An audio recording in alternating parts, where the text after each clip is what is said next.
avant que tu ne partes en retraite. On a pris toute ta vie, la vieillesse, ce n'est plus toi. Dans la deuxième catégorie, on a les T, travailleurs indépendants. Ce sont ces personnes-là qui ont compris ce côté-ci et qui n'aimeraient pas être le bourreau des systèmes des gens. Bon, ils veulent créer leur propre activité où ils sont leurs propres patrons. Sauf qu'ici également, ils ne sont pas très différents des employés parce qu'eux également, ils échangent leur temps pour pouvoir gagner de l'argent. Par exemple, prenons le cas d'un commerçant ici. Le jour où elle ne vient pour marcher, elle ne pointe pas. Prenons le cas d'un pharmacien. Le jour où il n'ouvre pas sa pharmacie, il ne pointe pas.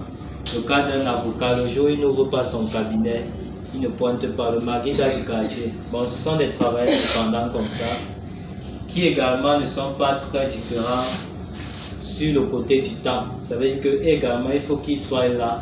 Ils mènent des actions au quotidien pour pouvoir gagner de l'argent. Bon, ces deux personnes, leurs actifs, c'est leur temps. Ils misent sur leur disponibilité pour pouvoir gagner de l'argent. Et tout ce qui fait la différence, c'est leur patron. L'employé, son patron, c'est son employeur. Le travailleur indépendant, son patron, ce sont les clients. Ça veut dire que le jour où sa clientèle n'est pas satisfaite, il perd du chiffre et il peut chuter, il peut même fermer.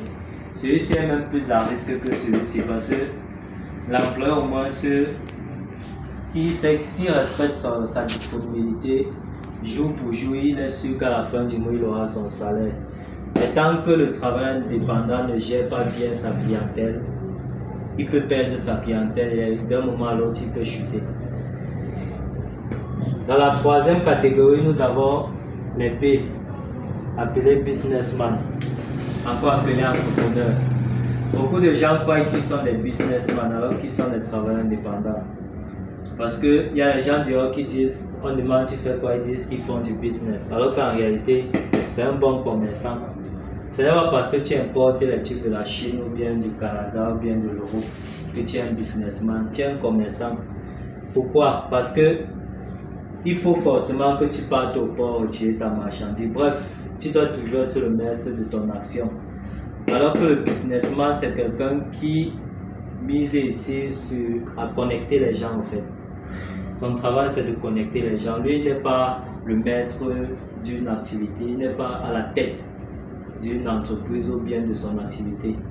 Tout ce qu'il fait, c'est connecter les gens, interconnecter les gens. Nous allons prendre le cas de Facebook. Mark Zuckerberg.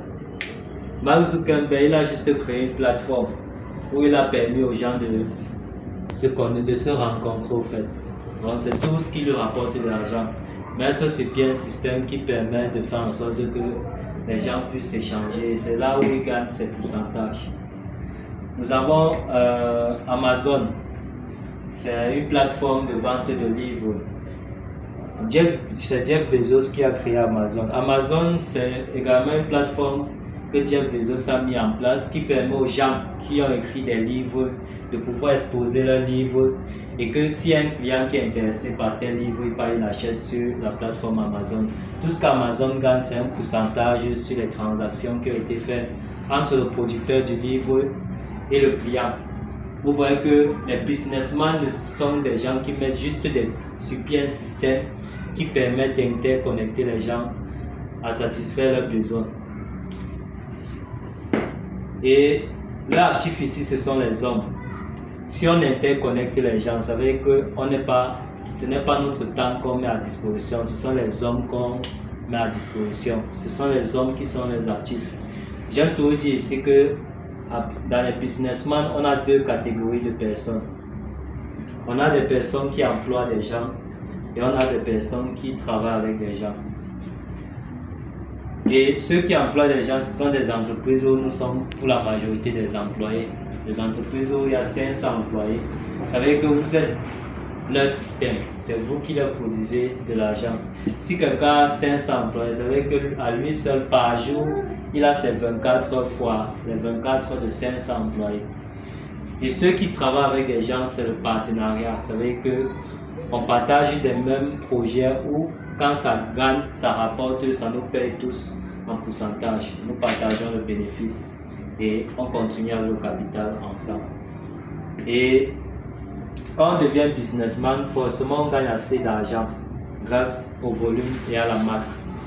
Et cela nous amène forcément à devenir un investisseur, obligatoirement, puisque tu amasses assez d'argent. Et ce n'est pas l'argent qui est la richesse, c'est la multiplication de l'argent qui fait de la richesse. Utiliser de l'argent pour produire de la valeur, c'est ça qui est de la richesse. C'est pour ça qu'en tant que businessman, à un moment donné, on devient investisseur. Et quand tu deviens investisseur, tu